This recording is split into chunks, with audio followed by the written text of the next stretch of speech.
Hello friends, welcome to the another video of startup and recommissioning of KUKA robot. Let's continue from renaming the tool base, precondition, operating mode T1, procedure. In the main menu, select startup, calibrate tool or base, change name, select the tool or base and press name, enter the new name and confirm with save. Linear unit.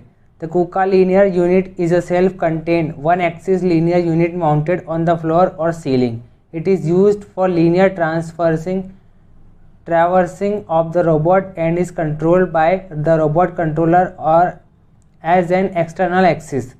The linear unit is a Rob root kinematic system. When the linear unit is moved, the position of the robot in the world coordinate system changes.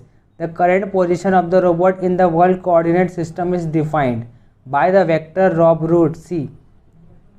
Rob root underscore C consists of ERSYS root static component, root point of the linear unit relative to world.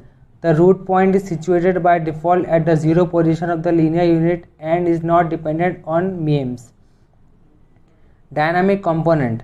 Current position of the robot on the linear unit relative to the ERSYS root. Checking whether the linear unit needs to be calibrated. Description. The robot is standing on the flange of the linear unit. Ideally, the Rob root coordinate system of the robot should be identical to the flange coordinate system of the linear unit. In reality, there are often slight discrepancies which mean that positions cannot be moved to correctly.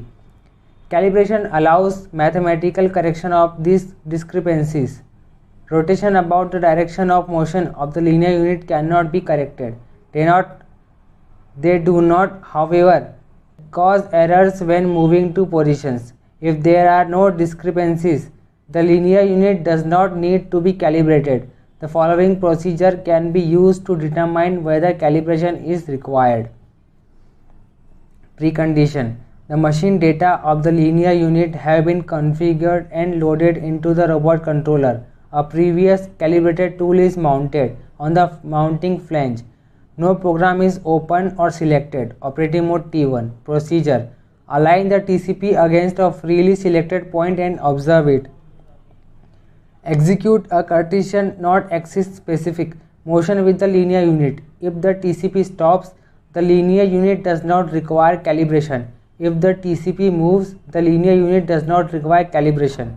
If the calibration data are already known, they can be entered directly.